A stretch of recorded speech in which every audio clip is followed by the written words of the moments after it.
खड़ग बड़ा उद्धत होता है, उद्धत होते हैं राजे, इसीलिए तो सदा बजाते रहते वे रण के बाजे। और करे ज्ञानी ब्राह्मण क्या, अस विहीन मन डरता है, राजा देता मान भूप का भय भी आदर करता है। सुनता कौन यहाँ ब्राह्मण की, करते सब अपने मन की, डुबो रही सोणित में भूको भूपों की लिप्सा रण की।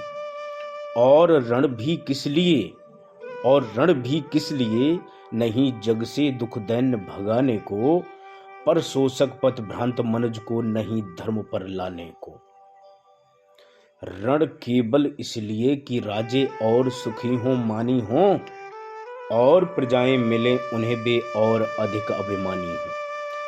रण केवल इसलिए कि वे कल्पित अभाव से छूट सकें, बड़े राज्य की सीमा जिससे अधिक जनों को लूट सकें। रण केवल इसलिए कि सत्ता बढ़े नहीं पत्ता डोले, भूपों के विपरीत न कोई कहीं कभी कुछ भी बोले। ज्यों ज्यों मिलती विजय अहम नरपति का बढ़ता जाता है, और जोर से वह समाज के सिर पर चढ़ता जाता है। अब तो है यह दशा कि जो कुछ है वह राजा का बल है, ब्राह्मण खड़ा सामने केवल लिए शंख गंगा जल है।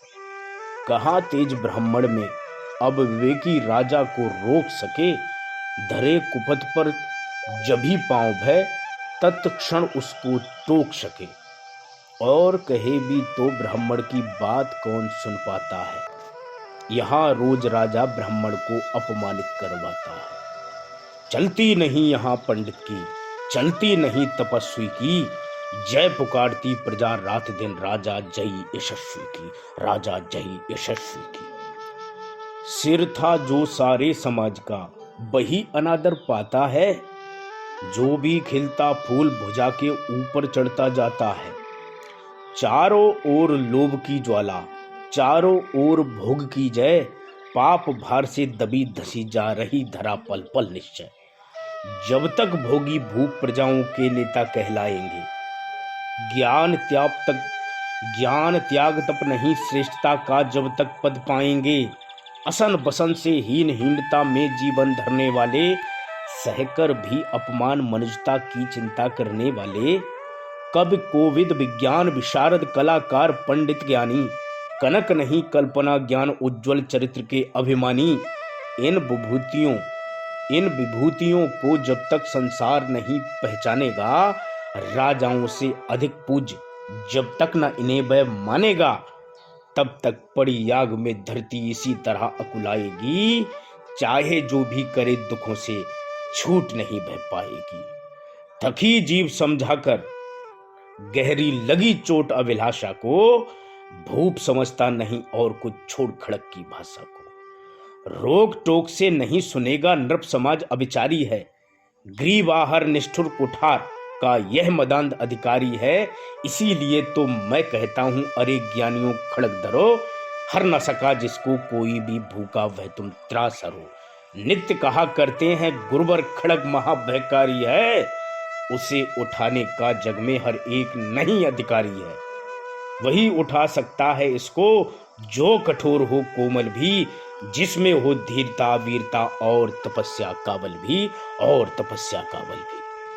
राष्ट्रकवि रामधारी सिंह दिनकर जी अपने इस रस्मरथी खंड काव्य के माध्यम से हमारे समाज में व्याप्त तमाम सारी बुराइयों को और कुप्रथाओं को अपनी इस कविता के माध्यम से हम सभी पाठकों तक पहुंचाने का प्रयास कर रहे हैं।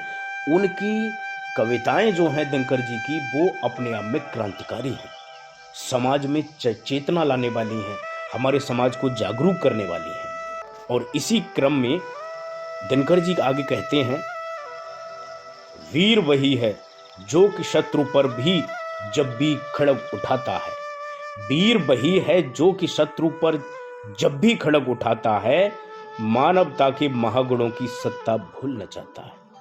सीमित जो रख सके खड़ग को, पास उसी को आने दो, विप्र जाति के सिवा किसी को मत तलवार उठाने दो। जब जब मैं सरचाप उठाकर कर्तव्य कुछ दिखलाता हूं, सुनकर आशीर्वाद देव का धन्य धन्य हो जाता।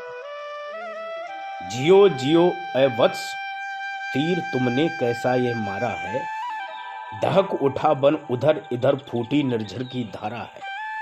मैं संकित था, ब्रह्मवीरता मेरे साथ मरेगी क्या। परशुराम की याद विप्र की जात न जुगा धरेगी क्या। पाकर तुम्हें किंतु इस वन में मेरा हृदय हुआ शीतल। तुम अवश्य ढोगे उसको, मुझ में है जो तेज अनल। जियो जिये जियो जियो ब्राह्मण कुमार, जियो जियो ब्राह्मण कुमार। तुम अक्षय कीर्ति कमाओगे, एक बार तुम भी धरती को निक्षत्रिय कर जाओगे। निश्चय तुम ब्राह्मण कुमार हो, कवच और कुंडलधारी। तप कर सकते और पिता माता किसके इतना भारी। किंतु हाय ब्राह्मण कुमार, सुन प्राण कांपने लगते हैं।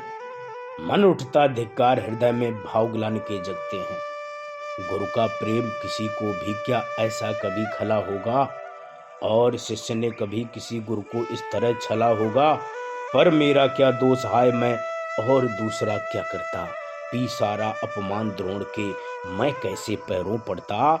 और पांव पड़ने से भी क्या गूढ़ ज्ञान सिखलाते वे।